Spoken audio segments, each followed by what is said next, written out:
RTV app వార్తల్ని క్షణాల్లో చదివే అవకాశం ఉంటుంది. ఒక న్యూస్ పేపర్, ఒక టెలివిజన్ ఛానల్ మీ చేతుల్లో ఎప్పుడూ ఉంటాయి.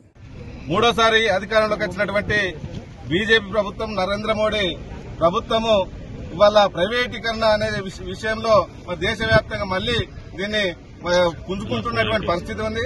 దాంట్లో భాగంగా ఇవాళ ఈ రాష్ట్రంలో ఉన్నటువంటి బొగ్గు బావులను, శ్రావణపల్లి బొగ్గు బావులను ఇవాళ ప్రైవేటు కంపెనీలకు అప్పచెప్పి టెండర్ వేసి ప్రైవేటులకు అప్పచెప్పే పరిస్థితి తీసుకొచ్చారు. ఇవాళ ప్రైవేట్ పనులు చేసినట్టయితే ఆ బొగ్గునంతా కూడా సింగరేణి అధిక రేటుకు కొని ఇవాళ విద్యుత్ ఉత్పత్తి చేయాల్సిన పరిస్థితి వస్తుంది. ఇప్పటికే అదాని ఆస్ట్రేలియా ఉన్నటువంటి బొగ్గు గనులను అదాని తీసుకుని ఇవాళ ఈ దేశంలో అధిక రేటుకు కొనాలని చెప్పి సింగరేణి లాంటి సంస్థల మీద, విద్యుత్ తయారీ సంస్థల మీద మరి కేంద్ర ప్రభుత్వం ఒత్తిడి తీసుకుంటున్న పరిస్థితి ఉంది. అందుకనే ఇవాళ ఉచితాలన్నీ కూడా పోయే పరిస్థితి ఉంది.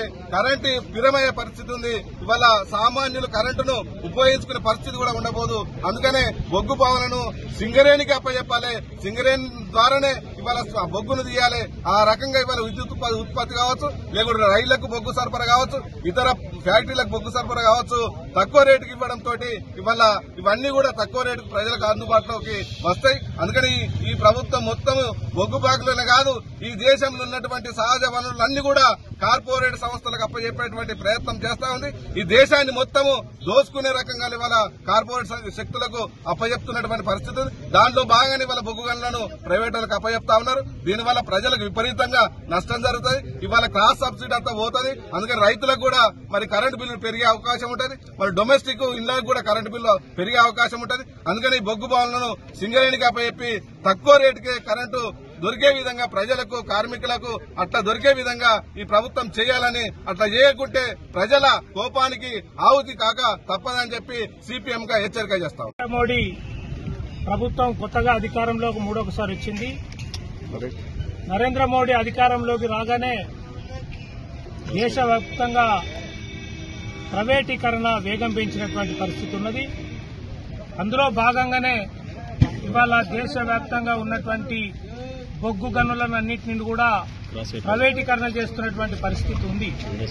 ప్రధానంగా తెలుగు రాష్ట్రాల వరకు వస్తే మన దగ్గర సింగరేణి బొగ్గు గనులు ఉన్నాయి. వీటిని కూడా ప్రైవేటీకరణ చేస్తున్నటువంటిది ఉన్నది. బొగ్గు గనులను ప్రైవేటీకరణ చేస్తే ఇవాళ దేశంలో ఉన్నటువంటి వేలాది మంది ఉద్యోగులు, ప్రజల సంపదను అన్నింటి కూడా ప్రైవేటీకరణకు అప్పచెప్పడమే జరుగుతుంది. అంటే ఇవాళ సింగరేణి అప్పచెప్పడం అంటే ప్రభుత్వ సొమ్మును ఇవాళ ప్రైవేటు వ్యక్తులకు అప్పచెప్పుతున్నటువంటిది నరేంద్ర మోడీ ప్రభుత్వం తీసుకున్నటువంటి చర్య. అందుకోసమే ఇవాళ దేశవ్యాప్తంగా దీన్ని నరేంద్ర మోడీ ప్రభుత్వం తీసుకున్నటువంటి ప్రైవేటీకరణను వ్యతిరేకిస్తూ సిపిఎం పార్టీ దేశవ్యాప్తంగా కదులుతున్నటువంటిది ఉంది. అందులో భాగంగానే ఇవాళ సిద్దిపేట జిల్లా కలెక్టర్ ఆఫీసు ముందు సిపిఎం పార్టీ జిల్లా కమిటీ ఆధ్వర్యంలో ధర్నా నిర్వహించడం జరిపి ఇవాళ నిరసన తెలుపుతున్నాం. నరేంద్ర మోడీకి విజ్ఞప్తి చేస్తున్నాం, వెంటనే ఈ ప్రైవేటీకరణ ఆపాలా, బొగ్గు గనుల వేలం పాటలను ఆపాలా. ఆపకుంటే కార్మికుల వ్యతిరేకతను చవిచూస్తారు, ప్రజల వ్యతిరేకతను చవిచూస్తారు. వీడు 3 రోజులు కాకముందే ఇట్లాంటి దుర్మార్గమైనటువంటి పన్నాగాలు కడుతున్నారు. కొద్ది రోజులలోనే దిగిపోయేటువంటి పరిస్థితి వస్తుంది. అందుకోసమే గుణపాఠం తెచ్చుకొని నరేంద్ర మోడీ, బీజేపీ మతోన్మాద ప్రభుత్వం గుణపాఠం తెచ్చుకోవాలి.